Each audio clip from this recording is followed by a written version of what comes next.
Hi everyone! It's me again, Van Dionisio. Ngayong araw po ay tuturo ko sa inyo kung paano ba natin magagawa na mas interactive ang ating lesson gamit ang PowerPoint and Hyperlink. Ready na ba? Then, let's go! Mamahaling bato ang natanggap ni ate mula sa kanyang kasintahan ng allocation ng kasama. Okay, so, tama siya. Yan ay delegasyon. Napahilaw sa tuwa si ama dahil tabla ang score sa basketball. Okay. Mataas ang haligi ng aming bakuran kumpara sa aming kapitbahay. Okay, so, delegasyon. Tama. So, paano ba gawin yung pinakita kong video kanina na hyperlink po yung mga sagot kung tama o mali yung bata sa kanyang napiling sagot? At para mas maging interactive yung ating lesson gamit itong PowerPoint. Dito sa number 1 question, lalagyan po natin ng pagpipilian. Dito kasi ang lesson ko ay denotasyon at konotasyon na kahulugan. So, paano? Mag-insert po tayo ng box or ng shape na paglalagyan po natin ng napipili ang sagot ng mga bata. So, copy lang natin yan. Siyempre, dalawa. Di ba? Parang yes or no lang yan. Or check or X. Okay. So, dito, palitan natin ng kulay yan. Gusto kong palitan. Yung magkaiba sila. And this one, gusto ko ng green. Yan. So, i-double-click lang po natin dyan para makapag-type tayo ng message or ng text. So, ang pagpipilian kasi is denotasyon. Denotasyon. So, lakihan lang po natin yan. So, gawin ko siyang 88. Ayan. At palitan ko lang din yung font. So, pwede po natin palitan yan. Yung color din pwede, pero white na lang sa akin para mas visible sa mga bata. Then, ganun din po, double click para makapag-encode tayo dito. Connotation naman itong isa. So, gawin ko rin itong 88. And palitan yung fonts. Font style. Ayan. So, ikakopy ko to sa lahat ng question ng pagpipilian ng denotation sa number 2 and sa number 3. So, hanggang 3 lang po yung ating sample muna, no? Okay. So, balik tayo sa number 1. Ito, i-duplicate natin tong isa. Bakit? Kasi diyan natin nalalagay yung pagpipilian. So, tanggalin lang natin to. Duplicate po kasi kung i-control C natin yan, naging white yung background, di ba? Eh, dito is hindi white.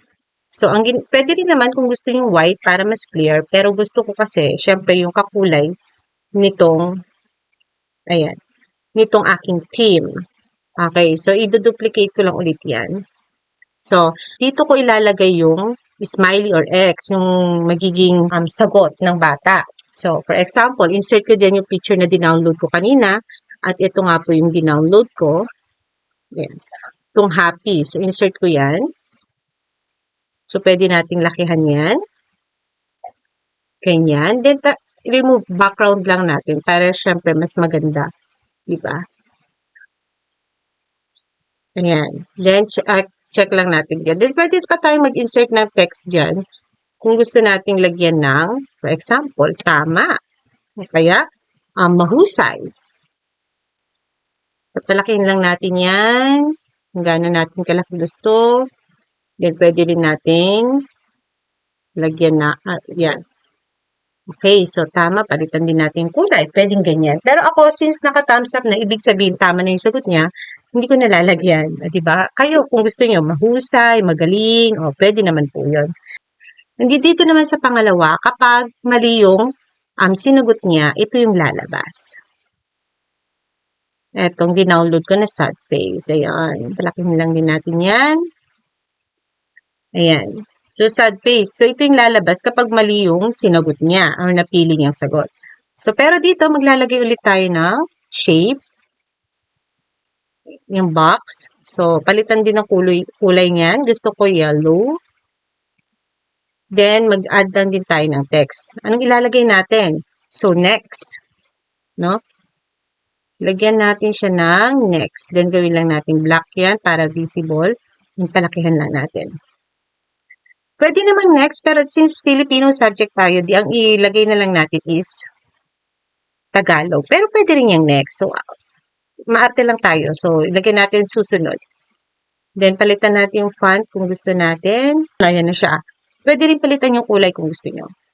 So, dito kasi natin i-click mamaya pag tama yung sagot niya. I-click natin yung susunod para mapupunta sa second question. Pero kung mali ang sagot niya, copy na lang natin to. Lagay din natin dito. Pero palitan natin ng, pag mali yung sagot, bumalik. Para babalik siya sa number 1 question o dun sa question na mali niya para maitama niya yung kanyang sagot. Duplicate natin. Then, ilipat natin sa second question. Kasi kada question, ito po yung meron dapat. Then, duplicate lang ulit natin at ilipat po natin sa number 2 question. Ganyan. So, bawat question, meron pong yung answers. Smiley and sad. Or kayo, kung gusto niya, check or X. Pwede naman. Okay, ngayon lalagyan na natin siya ng hyperlink. Ililink na natin siya. For example, number 1, mamahaling bato ang natanggap ni ate mula sa kanyang kasintahan nang alukin siya ng kasal. So, yung bato dito na tinutukoy is pang denotasyon na kahulugan. So, ito yung tamang sagot. So, i-click natin yan, yung denotasyon. Then, punta tayo sa insert, then action. Hyperlink to, saka po natin i-click tong slide, ... Then, kung denotasyon tama siya, dapat mailink natin sa 36 na slides. Sa pang 36 na slides. Hanapin natin 36. Ayan. So, ito yung lalabas kapag denotasyon ang kanyang pinindot. Then, okay. Then, pwede natin siyang lagyan ng sound, kagaya ng narinig natin kanina, di ba? So, applause kapag tama yung sagot. So, nagkakakulay siya ng ganyan blue. So, pwede natin ibalik sa dati. Ako gusto kong gawin pa rin white para mas makita ng bata. And, nalalaman natin na may link na siya kung may underline na siya.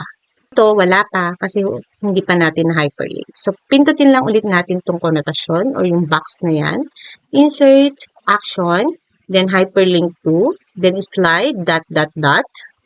And then, dahil mali yung connotation na sagot, dapat ma-link siya dito sa pang 37 na slides. So, hanapin natin yung 37 na slides sa sad face. Then, yan ang lalabas. Okay? Then, i-okay natin. Then, pwede rin natin lagyan ng sounds. So, pwede tayo mamili dyan. So, sabihin natin, dahil mali siya, explosion, mag-explode. Okay? So, nag-iba na naman yung kulay niya, no? So, palitan lang natin yan. Ibalik ko lang sa dati. Ayan. So, next, punta naman tayo dito. Dahil nga, tama siya, ito yung lalabas. Pag-click natin to, mapupunta siya dito sa number 2 question. So, i-click lang natin tong box ng susunod. Then, insert lang ulit, action, then hyperlink to, then click natin itong slide, ... And then, itong number 2 question na nasa pang 38 na slides. Ayan, so slide 38. Ito na yan lalabas. Then, okay lang. Then, kung gusto nyo lagyan ng sound, pwede, pero ako hindi na. Ayan. So, nagkaroon na ng underline. So, hayaan ko na blue yung ganyan. Next, dito naman tayo. So, babalik tayo kasi mali siya. So, saan natin siya link? Dito po sa pang slide 35 sa number 1 para may tama niya yung kanyang maling sagot. So, insert lang tayo ulit sa action. Hyperlink to slide ... Then, hanapin natin yung slide ng number 1, which is 35. Yung pang slide 35. Ayan. Para babalik siya sa number 1. Then, okay. Then, okay. Ayan. Then, ganun lang din po yung gagawin natin dito.